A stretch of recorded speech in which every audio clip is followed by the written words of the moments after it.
धर्म और संस्कृति से जुड़े रहने के लिए सब्सक्राइब कीजिए एस्ट्रो ज्ञान और लेटेस्ट अपडेट के लिए बेल आइकन पर क्लिक करें।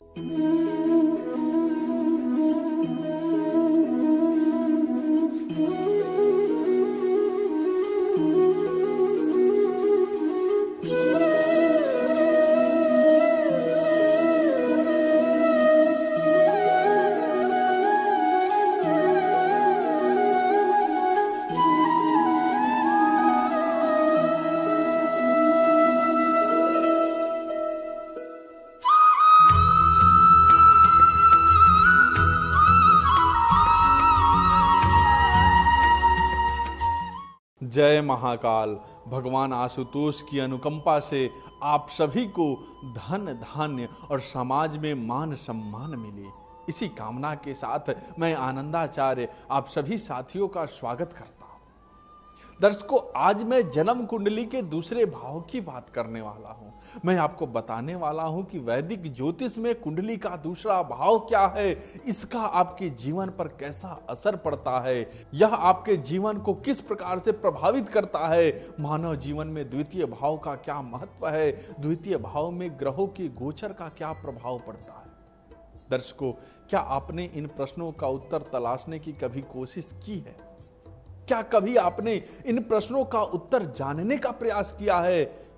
क्या कभी आपने इनका जवाब जानना चाहा है? यदि आपका उत्तर हां और ना दोनों में है तो भी मेरे इस कार्यक्रम को आप हमेशा की तरह ध्यान से देखिएगा और मेरी बातों को गौर से सुनिएगा। दर्शकों, कुंडली का दूसरा भाव धन धान्य और सांसारिक संपत्तियों के बारे में बताता है।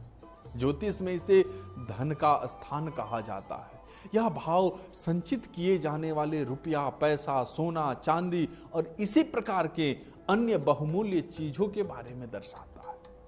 दर्शकों, आपको यह भी बता दें कि कुंडली का दूसरा भाव बच्चों की बाल्यकाल में हुई परवरिश को और उसकी मूलभूत शिक्षा के बारे में भी बताता है। इस भाव के मजबूत और अनुकूल होने पर जातक के बाल्यकाल में प्राप्त होने वाली शिक्षा आमतौर पर अच्छी रहती है। दूसरे भाव से जातक की खाने पीने से संबंधित आदतों का भी पता चलता है। यदि इस भाव में शनि प्रतिकूल है तो जातक को अधिक शराब पीने की लत लग सकती है। यदि दूसरा भाव में राहु प्रतिकूल है तो जातक सिगरेट, चरस और गांजा जैसे नशों का आदी हो सकता है। दर्शकों, कुंडली का दूसरा भाव वैवाहिक जीवन के बारे में भी बताता है। दाम्पत्य जीवन की सफलता या असफलता और कुटुंब के साथ रिश्तों के निर्वाह का इससे पता किया जा सकता है। हालांकि कुंडली का दूसरा भाव सीधे तौर पर किसी व्यक्ति के विवाह होने का समय नहीं बताता। विवाह हो जाने के बाद उसके ठीक प्रकार से चलने या न चलने के बारे में इस भाव से पता चलता है। इसी भाव से वैवाहिक जीवन में अलगाव या तलाक जैसी घटनाओं का आकलन किया जाता है। किसी जातक के दूसरे विवाह का योग देखते समय भी इस भाव को बहुत ही महत्व दिया जाता है। दर्शकों, कुंडली का दूसरा भाव व्यक्ति की वाणी और इसके बातचीत करने के कौशल के बारे में भी बताता है। शरीर के अंगों में यह भाव चेहरे और चेहरे पर उपस्थित अन्य अंगों को दर्शाता है। इस भाव में एक या एक से अधिक बुरे ग्रहों का प्रभाव होने पर जातक को इन अंगों से संबंधित चोट या बीमारी का सामना करना पड़ता है। कुंडली का दूसरा भाव व्यक्ति की सुनने, बोलने और देखने की क्षमताओं को भी दर्शाता है। इन सभी के ठीक प्रकार से काम करने के लिए इस भाव का मजबूत होना जरूरी होता है। दर्शकों, मैंने पहले ही बताया है कि दूसरे भाव में व्यक्ति के धन कमाने की क्षमता और उसकी अचल संपत्ति जैसे सोना, चांदी, नगद और अन्य बहुमूल्य चीजों का पता चलता है। लिहाजा इस भाव पर बुरे ग्रहों का प्रभाव जातक को जीवन भर कर्जदार बनाकर रखता है। कई बार यह कर्जा व्यक्ति की मृत्यु तक नहीं उतर पाता है। दर्शकों, द्वितीय भाव लालच, वित्तीय कठिनाई या कम आत्म मूल्य के मुद्दों का संकेत भी दे सकता है। आप अपने जीवन में क्या मूल्य रखते हैं, इसके बारे में भी बताया जा सकता है। इस भाव का विश्लेषण चेहरे, दांत, भाषण, जीभ, मौखिक गुहा, नाक और दाहिनी आंख से संबंधित मुद्दे के बारे में भी बताया जा सकता है। यह आपके रिश्तेदारों से मिलने वाले समर्थन को भी प्रकट करता है। दर्शकों, शुक्र द्वितीय भाव में स्थित प्राकृतिक ग्रह है जिसका जातक पर बहुत अधिक प्रभाव पड़ता है। जातक का आपके भाव मान सम्मान और उन चीजों का धन में तब्दील करने में एक अहम भूमिका होता है।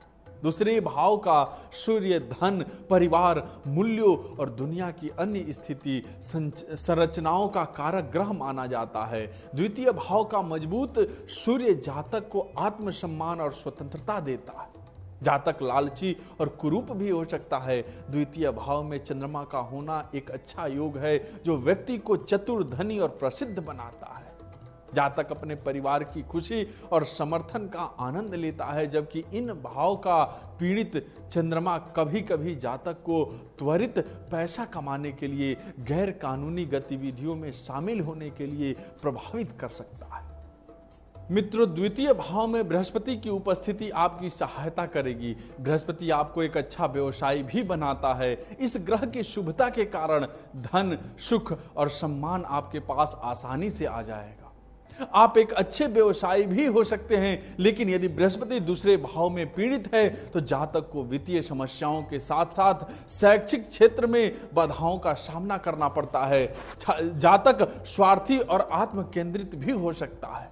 दर्शकों, यदि बात द्वितीय भाव में शुक्र की करें तो इस भाव का शुक्र जातक को धन, सामर्थन और ऐशो आराम की जिंदगी देता है। शुक्र के प्रभाव से धन और समाज में मान प्रतिष्ठा बढ़ती है। जातक व्यवसाय के माध्यम से लाभ कमाता है, लेकिन जब इस भाव में शुक्र पीड़ित होता है तो अनावश्यक चीजों पर खर्च कराता है, जातक को आर्थिक परेशानी में डाल सकता है। दर्शकों, द्वितीय भाव में मंगल की मौजूदगी जातक को बहुत ही आत्मविश्वासी, महत्वाकांक्षी एवं स्वतंत्र बनाती है। जातक निष्पक्ष और कठिन परिश्रम से धन कमाता है, लेकिन इस भाव का प्रतिकूल मंगल को अनिष्ट और आक्रामक बनाता है। यदि द्वितीय भाव में बुध होगा तो जातक को दयालु और सौम्य स्वभाव वाला बना देता है। जातक बुद्धिमान और कुशल होगा, घटनाओं के प्रबंधन और आयोजन में अच्छा होगा। वह अपनी बुद्धि का उपयोग से पैसा कमाएगा, जीवन में प्रगति और सफलता प्राप्त करेगा। लेकिन यदि इस भाव में बुध किसी अशुभ ग्रह से प्रभावित होता है तो जातक सही निर्णय नहीं ले पाता।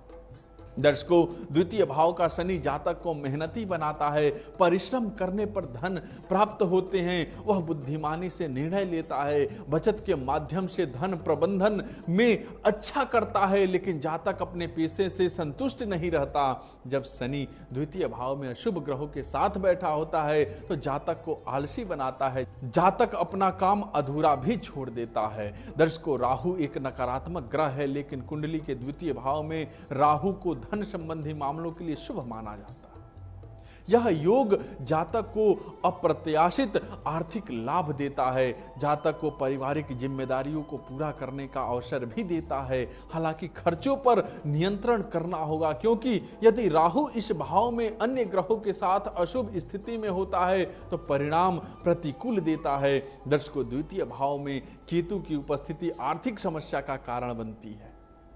जातक अनावश्यक धन खर्च कर सकता है। जातक अपने स्वयं के मूल्य पर भी संदेह करने लगता है। ऐसे में आपको कुंडली में कौन सा दोष है और उस दोष को कैसे दूर किया जा सकता है, इसे जानने के लिए आप हमारे नंबर पर संपर्क कर सकते हैं। आज के लिए बस इतना ही। आज का यह कार्यक्रम विषय कैसा लगा हमें जरूर बताइएगा। आप सबका बहुत बहुत धन्यवाद। जय महाकाल।